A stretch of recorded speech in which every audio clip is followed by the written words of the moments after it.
শুভ সকাল আমার সকল বন্ধুদের। আশা করছি তোমরা সবাই খুব ভালো আছো এই গরমের মধ্য দিয়ে। আমিও তোমাদের ভালোবাসার আশীর্বাদে খুবই ভালো আছি, সুস্থও আছি। তো আজ হচ্ছে বৃহস্পতিবার দিন, আর একটা নতুন ব্লগে তোমাদের সবাইকে স্বাগত জানিয়ে আজকের ব্লগটা শুরু করলাম।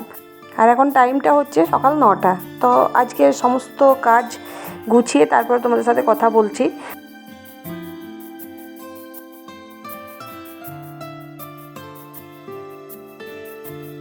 এত পরিমাণে এখন গরম পড়েছে যে রাত থেকে ঘুম একদম হচ্ছে না, ঠিকঠাকভাবে হচ্ছে না, কিন্তু ভোরের দিকে একটু ঠান্ডা ঠান্ডা ওয়েদার হচ্ছে যখন, তখন খুবই সুন্দর ঘুমটা আসছে, আর তখনই উঠতে হচ্ছে। তো যাই হোক, আজকে আমার উঠতে অনেকটাই বেলা হয়ে গেছে।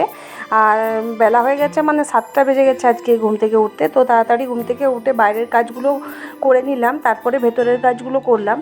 আর সকালে 30 মিনিটই যথেষ্ট ক্লিনিং করার জন্য, তো আমার বেশি সময় লাগে না, 30 মিনিট থেকে 1 ঘন্টা সময় লাগে। তো যাই হোক, তাড়াতাড়ি কাজগুলো আজকে আমার হয়ে গেছে। তারপরে চলে এসেছি একেবারে ঠাকুরের পুজো করতে। আর ঠাকুরের পুজোর জন্য প্রথমেই দেখো আমি তুলসী মঞ্চতে জল দিয়ে দিলাম, আর তারপরে আমি চলে এসেছি গপু সেবা করতে। তো গপুকে তো সকালে ঘুম থেকে আমি তুলে দিয়েছিলাম, আর তারপরে ওকে স্নান করিয়ে দিলাম। আর ঠান্ডা ঠান্ডা জলে বেশ স্নান করে গপুর খুব মজাই হলো, কারণ গরম তো সবারই লাগছে, আর গপু তো আমাদের ছেলে, আমাদের বাচ্চা, তো তো গরম বেশি লাগবেই। তো ওকে তাড়াতাড়ি চান করিয়ে একেবারে সাজিয়ে ওকে বসিয়ে রেখে দিলাম। তারপরে একেবারে বৃহস্পতিবারের পুজো, সেজন্য প্রদীপটা আর ধূপটা একেবারে জ্বেলে নিচ্ছি। আর সাধারণত আমি প্রতিদিন প্রদীপ জ্বালি না, সন্ধ্যের দিকে একবার করে জ্বালি, আর সকালের দিকে বৃহস্পতিবার দিন সকালের দিকে জ্বালি। তো যাই হোক, দেখো আমি পুজোটা সম্পূর্ণ সেরে নিই, চলো।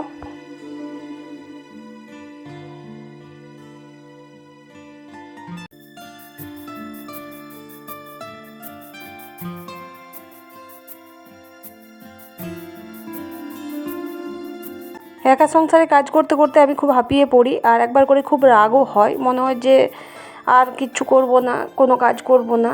তো একা হাতে কি এত কিছু সামলানো যায়? কিন্তু একবার করে ভাবি যে না, সংসারটা তো আমারই। যদি আমি এরকমভাবে রাগ জেদ করতে থাকি তাহলে চলবে কী করে? আর দেখবে, রাগ আর ঝড় দুটোই সমান, দুটোতেই সব কিছু ধ্বংস করে দেয়, ধূলিসাৎ করে দেয়। রাগেও যেরকম ধ্বংস করে দেয় সব কিছু, ঝড়েও সব কিছু সেরকম ধ্বংস করে দেয়। তো সেই জন্য একবার করে করে মাঝে মধ্যে রাগ উঠলেও রাগটা সামলে উঠি। তো সংসার যেহেতু আমারই, আমাকেই সব কিছু করতে হবে, যখন রাগ করে কোনো লাভ নেই। তো যাই হোক, দেখো আমি এখানে মুড়ি খেয়ে নিয়েছি, আর এই গরমে ছাতু মুড়ি শসা খেয়েছি। আর তারপরে ভাতের জলটা বসিয়ে দিয়েছিলাম, চালটা ফেলে চলে এসেছি সবজি কাটতে। আজ আর বিশেষ কিছু সবজি করব না, পটল আলু দিয়ে একটা সবজি হবে, আর এখানে হবে কিনুরি ভাজা, আর হবে তোমার পুদিনা আর আমের চাটনি, আর হবে ডাল। তো এই আজকের বৃহস্পতিবারের খাবার হচ্ছে। তো এইরকম খাবার খেয়ে যেন সত্যি খুবই ভালো আছি, বেশি সাদামাটা খাবার খেয়ে শরীরগুলো খুবই ভালো আছে। আর এই গরমে তো এইরকম খাবার খাওয়াই ভালো। তো মাছ মাংসর দিকে তো আমরা যাবো না এখন, এত গরমের মধ্য দিয়ে। তো দেখি কীরকমভাবে থাকি। আর এই গরমে রাতের দিকে হচ্ছে জল দেওয়া ভাত, তো রাতের দিকে জল দেওয়া ভাত খেয়েও সত্যি খুব ভালো আছি। আর এই গরমের মধ্যে ছেলের জন্য রুটি 2-1 দিন করতে হয়, কারণ ও প্রতিদিন ভাত খাবো না বলে। তো প্রতিদিন ভাত খেলেও কষ্ট, ওর যেহেতু সর্দির সমস্যা আছে। তো এই গরমে 2-1 দিন ওকে রুটি করে দিই, আর 2-1 দিন ভাতটাও আমরা রেখে দিই জল দিয়ে। তো আজকে দেখি কি করব, কারণ গরমটা আজকে প্রচণ্ড পরিমাণে পড়েছে। তো দেখি সবাই সুযোগ মতো যা বুঝবো সেটাই করব। তো বন্ধুরা, আমার ভিডিওগুলো তোমাদের যদি ভালো লেগে থাকে তো লাইক আর কমেন্ট করবে, কারণ তোমাদের একটা লাইক আমার কাজের উৎসাহ অনেক বাড়িয়ে দেয়। আর আরেকটা কথা কি জানো, প্রতিদিন আমি একবার করে যখন ভিডিও আপলোড দিই তার কিছুক্ষণ পর আমি প্রতিদিন প্রায় চেক করি যে আজ কতটা লাইক পড়েছে বা কতগুলো ভিউজ হয়েছে। তো আমার মানে 5 মিনিট পর পর আমি ওগুলো চেক করি যে কত কি হলো। তো যখনই দেখি যে আমার লাইক বেশি পড়েছে বা ভিউজ বেশি এসছে, তখন সত্যিই আমার খুব আনন্দ হয়। আমি মনে করতে পারি যে আমি কাজটা করে উঠতে পারছি। তো তোমাদের সেজন্য একটা লাইক আর কমেন্ট আমার পক্ষে অত্যন্ত জরুরি, আমার কাছে অত্যন্ত জরুরি। তো আমার কাজের উৎসাহ অনেক বাড়িয়ে তোলে। তো যাই হোক বন্ধুরা, আর তোমরা যারা আমার ভিডিওটা এতক্ষণ থেকে দেখছো তাদের সবাইকে অসংখ্য ধন্যবাদ। আর আমার নতুন বন্ধুদের জানাচ্ছি সাবস্ক্রাইব করে পাশে থাকার অনুরোধ।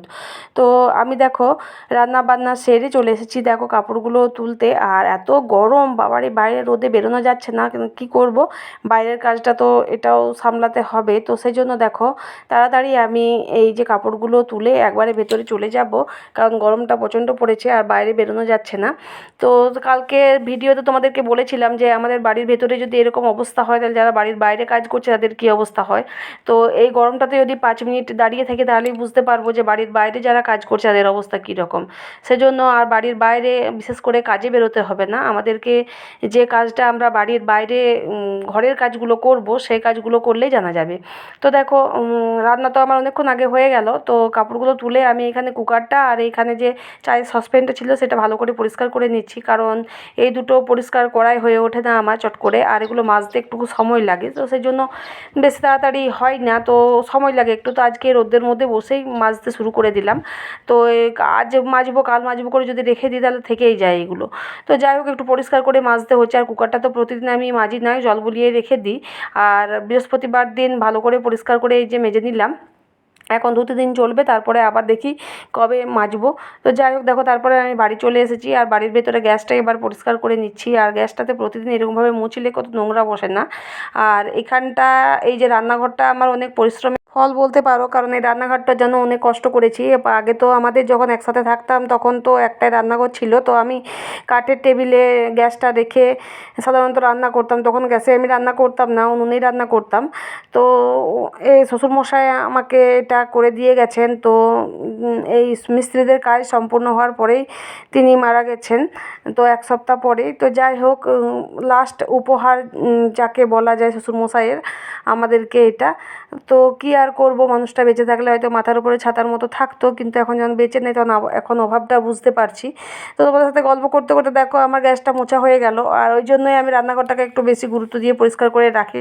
তো যাই হোক রান্নাঘর পরিষ্কার করে রাখা খুবই ভালো জিনিস, কারণ পোকামাকড়ের উপদ্রবও কম হয়। আর রান্নাঘরে মা লক্ষ্মীর বসবাস, মা অন্নপূর্ণার বসবাস, তো সেই জন্য পরিষ্কার করে রাখার চেষ্টা করি আর কি।